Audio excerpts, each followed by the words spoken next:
So my oldest son and I are in a program that we have been for the past 10, 11, maybe 13, or maybe 12 weeks by now, called the Colorado Youth Outdoors. And they have 15 weeks of fishing, shooting, archery, fly tying.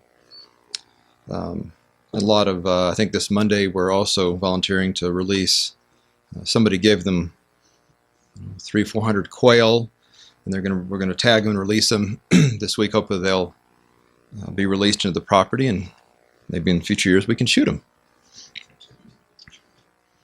Nothing wrong with that. That's why we're raising them. It's from a company that produces them for populating areas. So we learned though, and it's an absolutely fantastic facility. It's not open to public, so it's not fished out. You can actually catch fish. But we learned, and that we've had a little bit of classroom stuff as well, but we learned that fishing, while you're fishing, simply just throwing out your hook and lure doesn't guarantee you're going to get a catch. Just finding a puddle of water, especially if you go to the city parks in most cities, there's no guarantee, and there's probably a low percentage of chance of you catching something when fishing. But when you use the right bait during the correct conditions, whether it's day or night or cloudy or sunny, and if you fish in particular spots, you're much more likely to catch a fish. And we've had great luck when we've been out there catching fish. Well, during the mating season, a pair of bass will make a nest, and they have quite a bit of bass out in these lakes, these little ponds. And when they do make this nest, they stay near their eggs and eventually their fry. And they will hit lures that pass by them, not necessarily because the bass are hungry, but because it makes them mad, because they're protecting their nest. And you have a great chance of catching a bass this time of year because they're hatching right now, using lures that annoy the bass, lures that make popping or gurgling sounds, and you pass them near that, you're almost guaranteed that a bass is going to jump up and hit that because it's trying to protect its nest. But if you fish with those lures later in the summer, you might have lowered results because the bass are no longer in those areas. Well, when we're trying to overcome a particular sin, when we're trying to overcome a particular habit, and when we're trying to draw closer to God instead of this world, it likewise takes planning and it takes strategy to be successful. We can't just open the Bible into some random page and figure God has inspired me to open to page 619 and to read Isaiah 27:10. If that's how you're inspired to change your life, then you are doing it wrong. You're not going to fish and not catch out of this book the things you need to grow on. We must be methodical in how we use the Bible. It's not just about finding a topic that addresses the solution that we might have to one of our particular problems. We must use the Bible with God's Holy Spirit guiding our understanding. That's key. That is the key to understanding this book, is to have God's Spirit opening our minds to it. There are many snares that we can learn in this world that lead us, when reading this Bible, into wrong conclusions. If we are focused on proving our own ideas, finding our own messages in the Bible, and not focused on God's message, we are going to fail. We're going to come to wrong conclusions. We're not going to be profitable when we search through this book for understanding. 1 John, starting in chapter 5.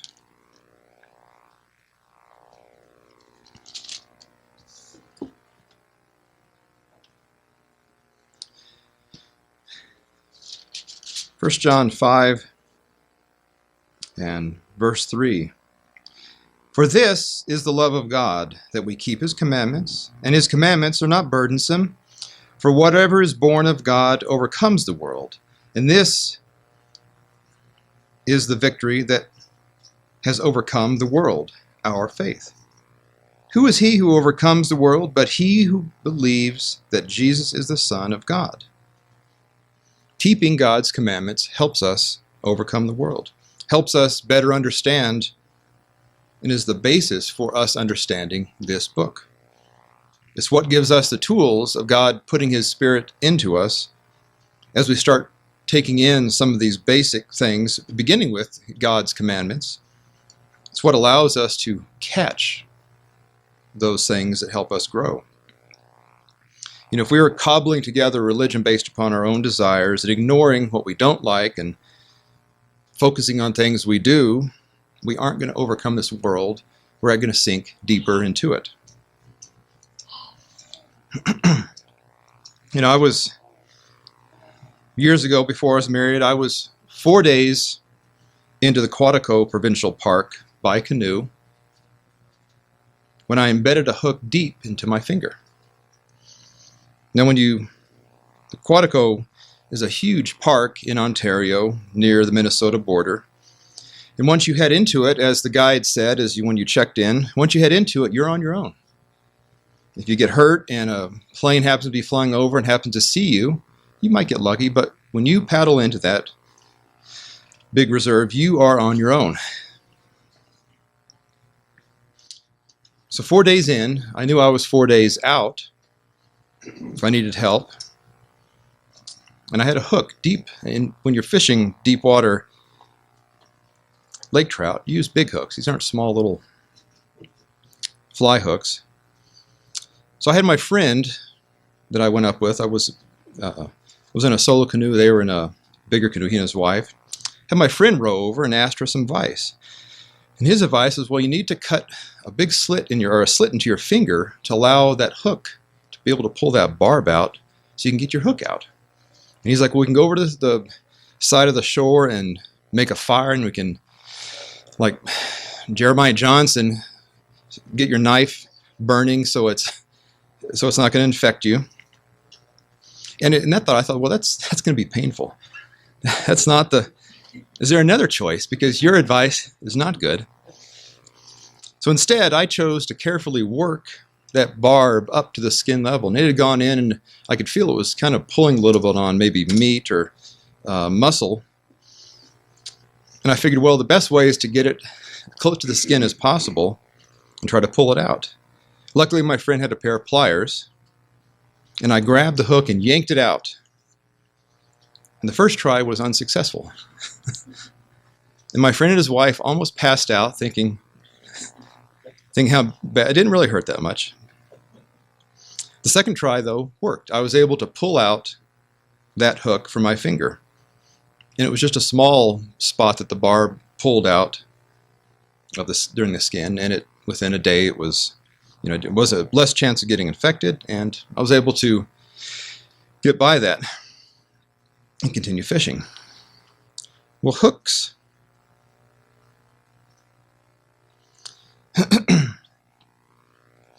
As countless fish, and as I can attest to, hooks are designed to go in and not out. They're designed to catch and not release. They're supposed to, that barb is to take hold and it will not come back out. You carry pliers because sometimes to get them out of bass or fish mouths, you have to use pliers to really pull them out. And like a fish hook, sin becomes more difficult the deeper it gets into our system. The deeper that barb of Satan's message burrows into our psyche, into our minds, the harder it is to pull that out. The harder we won't, at some point, there is an unpardonable sin when we can no longer remove that which Satan has put into our minds, especially those of us of the faith, those of us that have been given this understanding. If we allow his message to burrow into our system, we can lose our eternal reward. But that's how Satan's message is designed to act. The more you take it in, the harder it is to release it, to eradicate that from your character. 2 Peter chapter 2.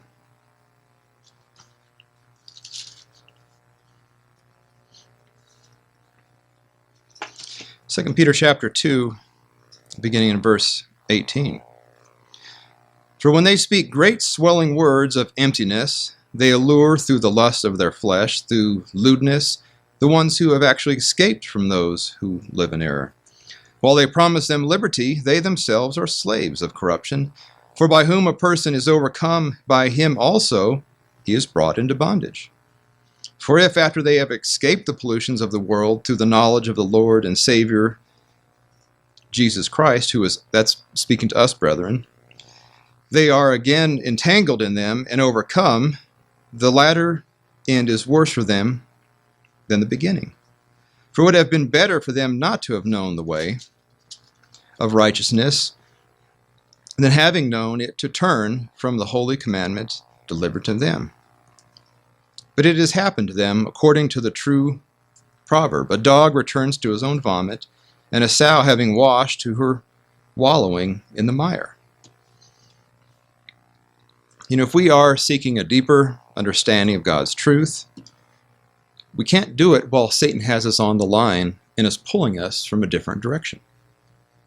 We have to rid ourselves from that hook that can pull us back into this world. The pull of sin can be overwhelming. You just look at the world around us. God is ignored. The true God is ignored. People give him mouth service, but the true God is ignored, even from those that attest to love and to understand God. And what did John state earlier? He said, this is the love of God, that we keep his commandments. If you truly want to love God, you keep his commandments as the basis, as the foundation of understanding. That's how we overcome this world. That's a starting point, starting with those commandments. Successfully overcoming pretty much means we are enemies to this world. One measure of our effectiveness is how much we don't fit in with this world, with this society, with all that it professes. Christ did that quite clearly in John 15.